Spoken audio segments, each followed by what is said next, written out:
세상에서 가장 아름다운 유서 차이콥스키. 그가 차가운 강물로 걸어 들어간 이유.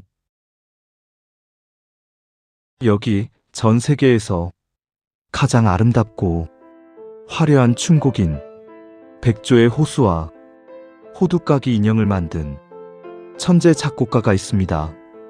퓨트르 차이콥스키.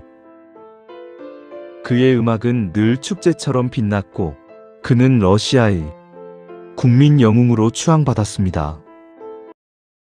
하지만 여러분, 그 찬란한 선율 뒤에 평생을 들키면 모든 게 끝난다는 공포에 떨며 스스로를 파괴해갔던 한 남자의 처절한 비명이 숨겨져 있다는 사실을 아시나요?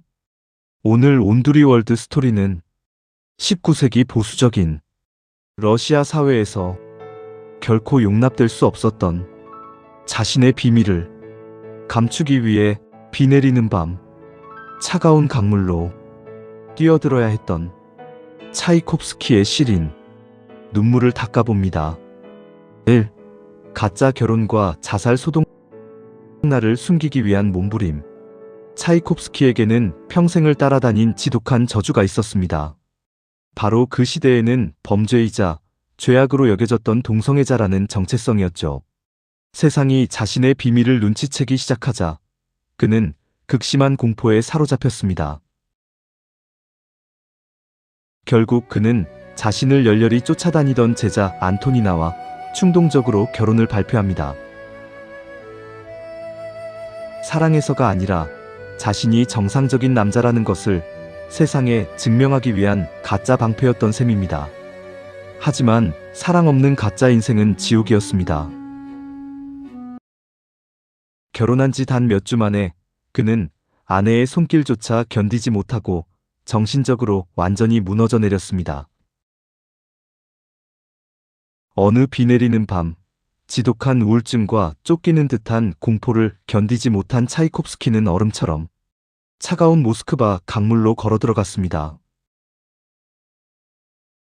자연스럽게 청렴이나 폐렴에 걸려 죽기를 바랐던 슬픈 자살 시도였습니다. 구조되긴 했지만 이 사건은 그의 영혼에 평생 지워지지 않을 거대한 흉터를 남겼습니다. 2.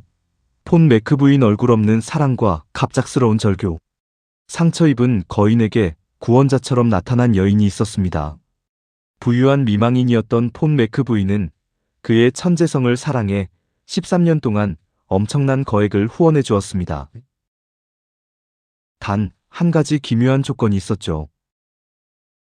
우리는 평생 절대 만나지 말고 오직 편지로만 사랑을 나눕시다. 차이콥스키에게 이 얼굴 없는 사랑은 완벽한 도피처였습니다. 자신의 부끄러운 비밀을 들킬 필요가 없는 가장 안전한 관계였으니까요. 그는 그녀에게 수백 통의 편지를 쓰며 자신의 가장 깊은 고독을 털어놓았습니다. 하지만 행복은 영원하지 않았습니다.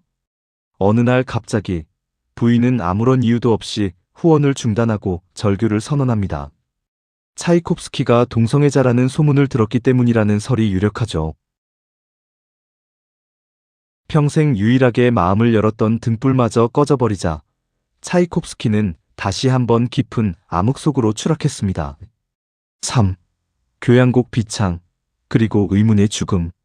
그의 마지막 작품이자 유서가 된 곡 교향곡 제6번 비창. 이 곡의 초연을 직접 지휘한 차이콥스키는 눈물을 흘리며 무대를 내려왔습니다. 그리고 단 9일 뒤 그는 53세의 나이로 갑작스럽게 세상을 떠납니다. 공식 발표는 끓이지 않은 강물을 마셔 콜레라에 걸렸다는 것이었죠. 하지만 당시 러시아에는 기묘한 소문이 돌았습니다. 그가 황실 고위 관료의 조카와 사랑에 빠졌고 이 스캔들이 터지기 직전 법조계 동문들이 모여 명예를 지키기 위해 그에게 독약을 건네며 자살을 강요했다는 명예재판설이었습니다. 소설 속 개츠비가 환상을 쫓다 비참하게 죽은 것처럼 사강이 법정에서 자존심을 지켰던 것처럼 차이콥스키 역시 자신의 음악적 명예와 비밀을 지키기 위해 차가운 콜레라균이 든 강물을 스스로 마셨다는 비극적인 이야기입니다. 차이콥스키는 늘 쫓기듯 살았습니다. 세상의 시선으로부터, 자기 자신의 본능으로부터 도망치기 위해 그는 평생 아름다운 선율을 짜내야 했습니다. 오늘 창밖에 내리는 이 비는 어쩌면 평생 진짜 자신으로 살지 못하고 가면을 쓴 채 울어야 했던 한 천재의 눈물일지도 모릅니다. 여러분은 세상의 시선 때문에 숨기고 있는 자신만의 비밀이 있으신가요? 지금까지 온두리 월드 스토리였습니다.